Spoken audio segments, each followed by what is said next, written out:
So we're now going to start with our next demonstration, which is the fact find that you have with Albert and Victoria. And so we're going to start with, again, double clicking on your icon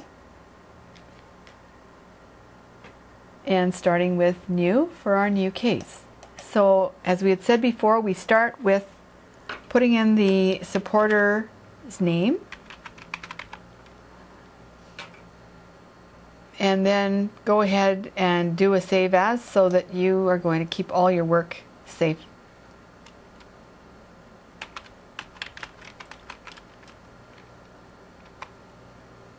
So you're going to give it a name and you're going to pick where you're going to put it, and then you're going to hit save.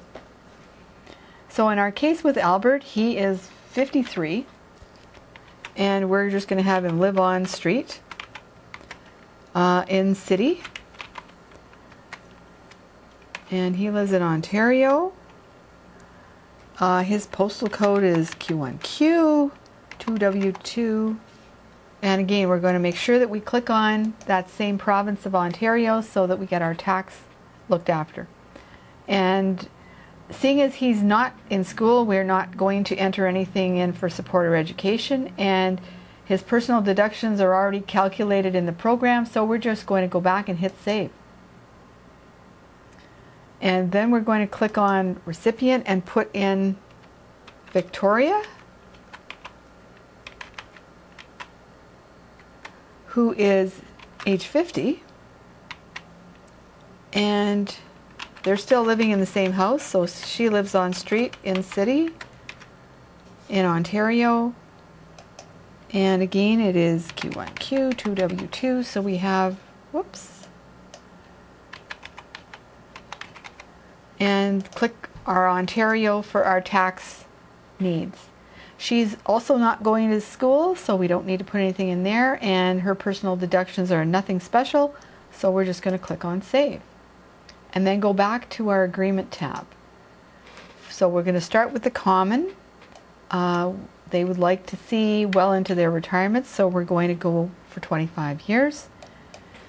And they have one child that is still a responsibility because their daughter is no longer in the house, but Brett is still home.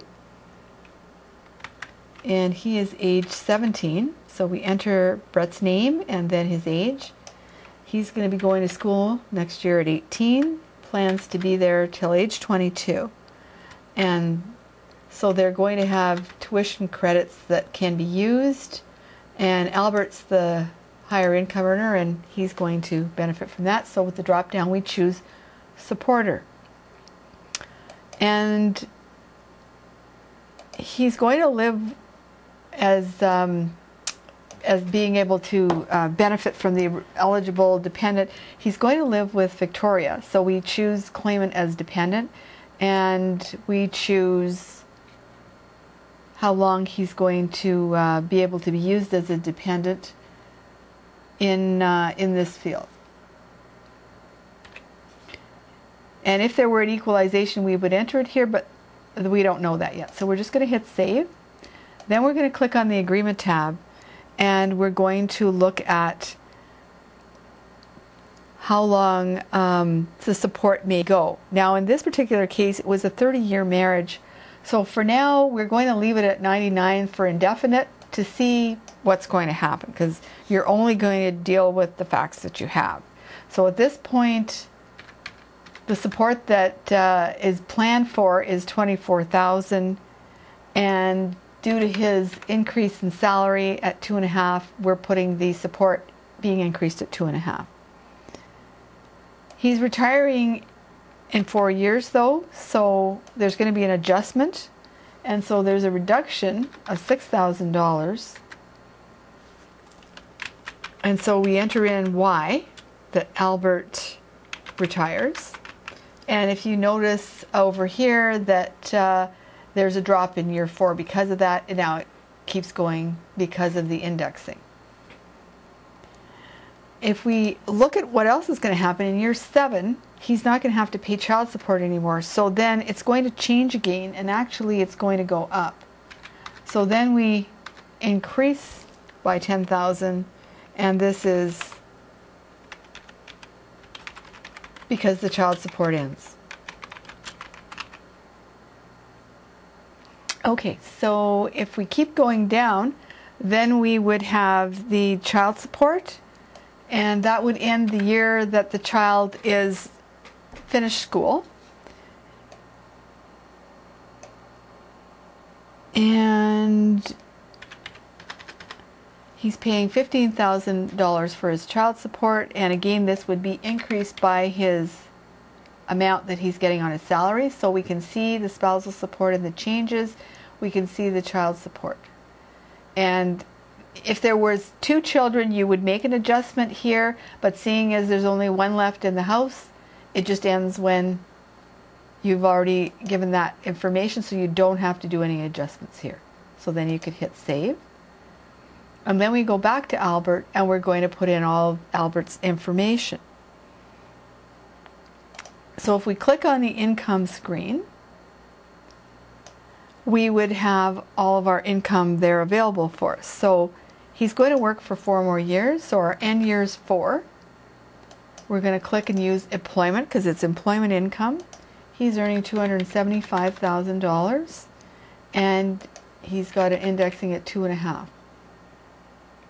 We're going to come over here, and for the start year of his pension, we're also going to put in 4, and we'll look at it on the spreadsheet after to make sure that you see why. You're going to choose pension, and we know that he's going to get $85,700, which is not indexed initially, but will be later on. And so it is actually when it's 65. And so if we wanted to double check, that's in year 13. So then we would actually end this in year 13 because that's the amount of money he's getting but not indexed. And then from year 13 on, he would then have a pension income of $69,500, and then this is being indexed at 2%. And so then if we want to go look at this, we can see there's, and if we should maybe pull this over so we can see everything.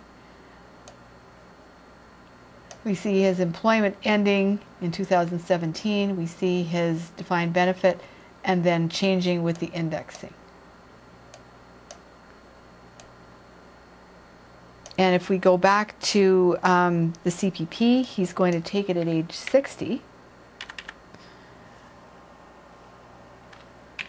And because he's getting it reduced and some split, he's only going to get 60% credits. And again, if we wanted to, we can go over here and see that happening. So there's his CPP, and there's his OAS actually starting up after, and his total income. So you would click save, and that would have all of that in there. Then for your expenses for Albert, he has a base expense of 35 plus his 11, so total expenses, which are current, so you don't need to put a year in. And he says he's got an increase of this amount. And then for 7 years, he's going to have expenses that he agreed to pay for Brett. So we put in a description, $4,200 that he's paying for the extra activities for Brett, and that he's not increasing. And so you would click and save.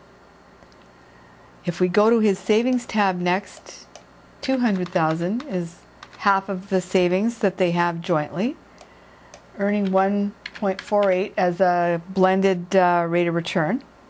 He has a defined profit sharing plan, which is going to go into an RSP when he retires. So $325,000 that it's worth. We don't know his RSP room, so we're going to leave that blank and ask that on his homework. And it's earning 4%. And then he's going to wait to convert it to 65 when his pension drops. And so he's going to then decrease it to 3% as far as the earnings go, because he's going to be a little more conservative. He's done well with his TFSA, so it's worth $51,000. So he has no more room because he's actually maxed out and earned well with it, and it's earning 5%. So we put all that in, and then again we hit save. He had no debts, so we just skip over that and go to real estate. And again, we would push this over so we can see all our columns, fields that we have to enter. So the half of the matrimonial home is $175,000. There is no mortgage, so we'd skip over these and go to the increase of 2%. And then they also have their vacation property. So that's $95,000, half each, because at this point they haven't decided what's going on. There's a mortgage of $120,000, so $60,000 for his half. And he's paying the payments of $800 a month. The interest rate is 5%. The growth of their property is at 4%. You would click on capital gains, and there's capital gains that they are aware of $60,000. And so if we pull this over, we can see the value of the home, his portion, the value of the vacation property, his portion, the mortgage on there, the payments that are being made, the market value, and the total mortgage altogether. So again, you click on save. He didn't have any other investments. So we could look at base cash flow and see what that looks like and see his graph. And if we want to look at each of the columns, there's him while he's working and his pension, and then the pension changing down here. His CPP kicking in, old age security, the minimum withdrawal coming off of his RIF, his interest income that he's getting earnings on, his taxes, his expenses, there's that mortgage payment, the child and spousal support, and his net cash flow. And if we click on the separate taxes, we can see the CPP, EI, and the income tax that he's paying provincially and federally. But we can't enter anything there. So then if we click on the adjusted cash flow, then that's where we can enter some other sorts of things, because we've got this column here on the right hand side. So we'll just move things over a little bit so that we can see what we're going to be entering. And you're going to choose RSP contribution, because he's doing that actually through work, and so just for the next 4 years. So we're going to put in 4 for the end year, and we're going to choose a fixed amount. He's doing $16,500, and if we hit apply, we're going to see that go in the contribution area. For his TFSA, he wants to max that out, and that's going to be while he's getting the bigger money. And if we hit apply, that'll show you that it entered in here. Now you'll notice it didn't enter in every field, and in some cases for the TFSA, that's because he has a deficit. If we want to work on that deficit, we would look at making some adjustments from the savings. So if we wanted to do that, we're running into issues down here in year 5. So we would put year 5, and we can leave it go to year 25. And we can just plain ask for cover deficit and hit apply. So you'll notice that it did help. The savings withdrawal didn't help all that much though for everything. It didn't completely. So if we click again, it's going to bring down the money some more. And if you click again and again, then you've got it that you've absorbed all of that, no problem. And then it shows you the money coming out of the savings withdrawal. And then we've entered everything we could. If we look at his net worth, we can see everything there. So we can see the RSP and when it goes to the RIF, his TFSA, his savings, real estate, the mortgage, and his net worth. So if we go and we're going to enter in Victoria so that we can look at our double graphs and that sort of thing. If we go to Victoria and her income, She's in a little bit different situation. She's going to work longer because her income's not as high and she's a little nervous. She started back in the workforce later. And so she's making $42,000 and it is frozen, so there's no increase. And she has no pension, so we're not going to enter anything in here. She'll keep her CPP at age 65 because of the fact she's going to continue working. At 60 till she quits working in year 11. And then because of her situation, she's going to get less percentage, but she will have some from the split from Albert, so it will help a little bit. And if we look over here, we've just got her plain income and then CPP and OAS. And again, you're going to click save all the time. If we go to her expenses are actually a little bit higher than Albert's. And again, you put in your description, however you want to say that. And between her basic and her personal of 14, it comes to $49,000 at the indexing that they have chosen to agree to.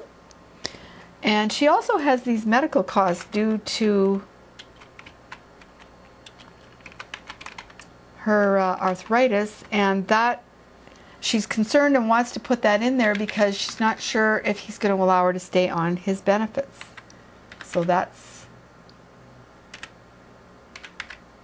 whoops, not that high an increase. And again, if you look over here, we have her expenses that are basic and her expenses for the medical, and you're going to click on save. So then we go to the next tab of savings. So she also has half of the value of their joint accounts until they decide what they're going to negotiate at 1.48. She has an RSP, so $135,000 it's worth. We don't know her room either. Her return that she has been getting is 5%. And then she's going to change it over when she turns 60 and look at a 4% return at that point in time. Her TFSA is not worth quite as much, so $25,000. She has $6,000 of room, so you'd enter that in there, and it's only earning 2%. And so then you'd go up to the top and save. She has some debts over and above the mortgage, and so she has a personal loan. So you're going to put in the description and the amount. So she has $12,000 loan, 4% interest cost, and she's paying $450 a month. So you would then click save, and that's all in there as well. And then her real estate's going to look exactly like Albert's because, as I said, they didn't divide anything yet. So there's $175,000 for the matrimonial home, no debt there. So you're going to put in their increase of 2%, and then their vacation property of $95,000, but with that mortgage of $60,000. Now we're not going to put a payment in here because Albert is paying and said that that's going to continue. You'd put in their increase here of 4%. The tax would be there. You'd click on that, and $60,000 is the unrealized. And then you would click on save. Your, oh, you know what? Actually, I'm sorry. You wouldn't put the mortgage on her side. Well, yes, sorry, you will. It's going to look a little odd because she's not paying the mortgage off, but when you went back and look at who's going to get what, then you would be able to deal with that. She has investments from an inheritance, so you'd put in your description that she has inheritance.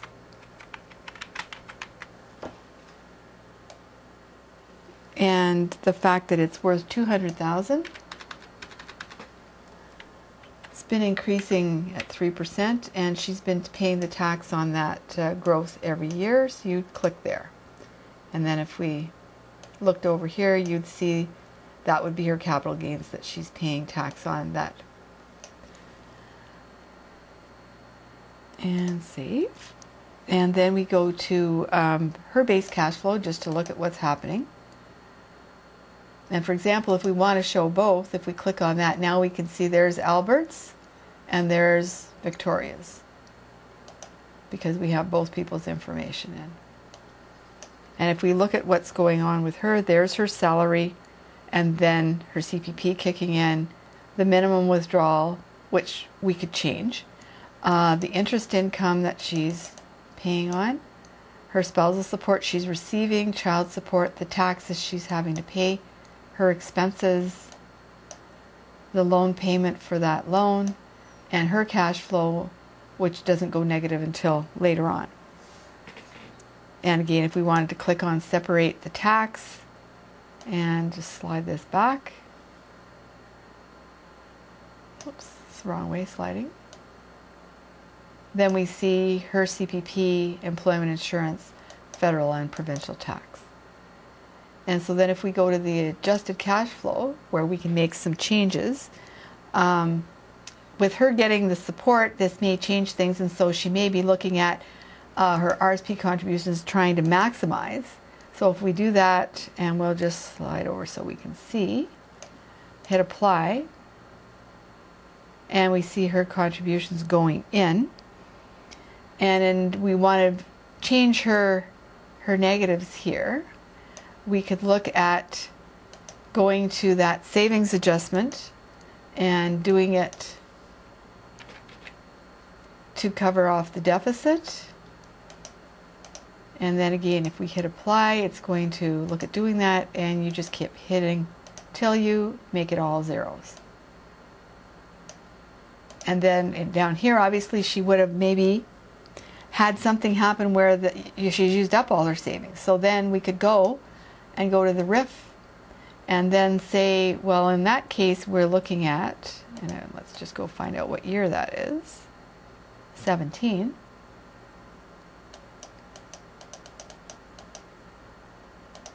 And have that cover the deficit.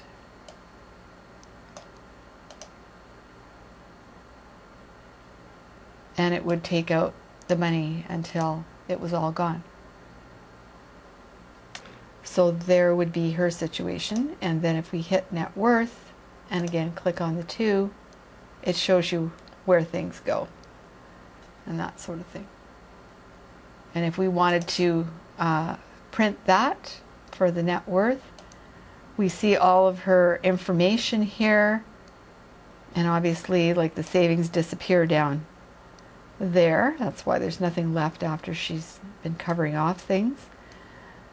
And then that shows at the bottom the graph for both parties, for Victoria and Albert, because we had asked for that. And again, if we wanted to go back here and look at the base cash flow, where we could see their graph again and do a print preview, this shows all of the actual information up here. So her income, the interest, the support, the tax, and that sort of thing. And then if we click over here to the next page, it's going to show us what that graph looks like. And the fact that he has some negative, her cash flow is much more significant. And so you'd need to do some planning, work with her around that. And so these are the basic things. And we will be doing another demonstration for a little more complicated case, so that we can go a little more deeply into what the program allows you to do. But this gives you a good first start.